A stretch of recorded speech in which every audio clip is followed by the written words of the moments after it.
Hello everyone, Gebatron here. Not too long ago I made a commander orders guide that went through all the orders in detail. But Update 11 has made some changes to these orders, so I just wanted to make a quick video covering these changes so we are all up to speed. I highly recommend watching that video before watching this one.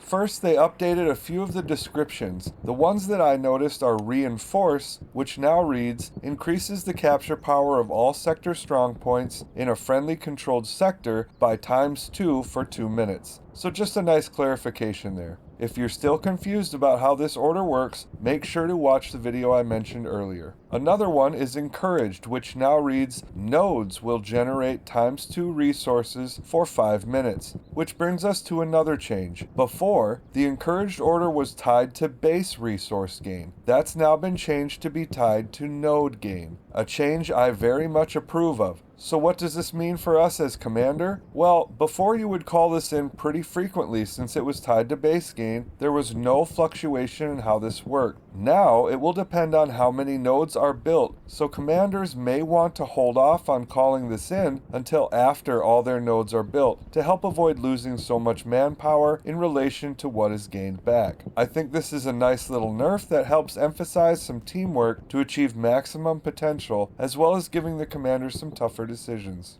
You can see on the map that we do not have any nodes built, so when I call in Encouraged, we don't see any increase in resource gain. I just wasted 400 manpower and wasted 10 minutes. This order will now have to be in cooldown. The descriptions for Recon plane and bombing run have also been slightly modified just to make what they do a little more clear. Moving on, you'll notice that Final Stand has been removed completely. Their reason for doing this is, quote, we are temporarily removing the ability as we look at alternative functions that are more balanced.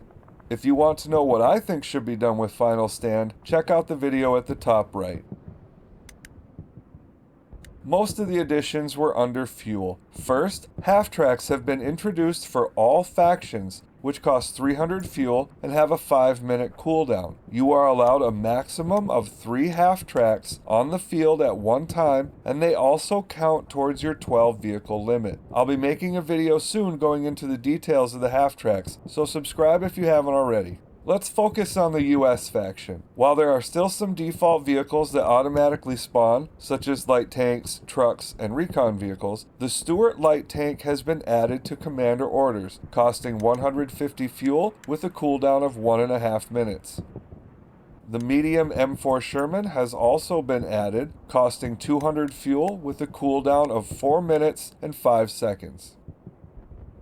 The Jumbo 75's fuel cost was increased from 300 to 500.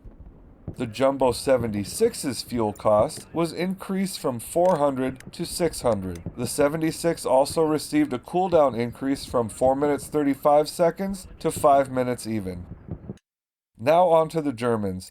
We of course have the addition of the half-track. We also have the addition of the Lux light tank. Lux is German for Lynx, by the way.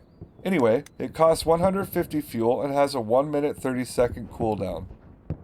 The Panther has been replaced by the new Panzer IV medium tank. The Panther has only been temporarily removed as the devs say, and I quote, we've decided to replace the Panther with the new Panzer IV as we look to rework its role and update its textures using our improved smart materials. The Panzer IV costs 200 fuel and has a 4 minute 10 second cooldown. So the cost is the same as the Panther's was, but the cooldown has been reduced by 50 seconds for German medium armor. The cooldown for the Tiger remains at 5 minutes, but its cost has been increased from 400 fuel to 600 fuel. That's it for the Germans, so let's move on to the Soviets. Here we have the half-track again, but you'll notice there is no light tank for the Soviets. That's not a change, I'm just pointing it out. The only other change here is that the IS-1 heavy tank's fuel cost has been increased from 400 fuel to 600 fuel. So there are all the changes that were made to Commander orders in Update 11. What do you think? Leave a comment to let us know. Don't forget to subscribe and do all those things that help the algorithm. Check the description and click those links to help support the channel in other ways. There is also a link down there to the Glow's Hell Let Loose Gaming Community Discord if you're looking for some people to play with. Thanks for watching. I really do appreciate all the support. See you in the next one.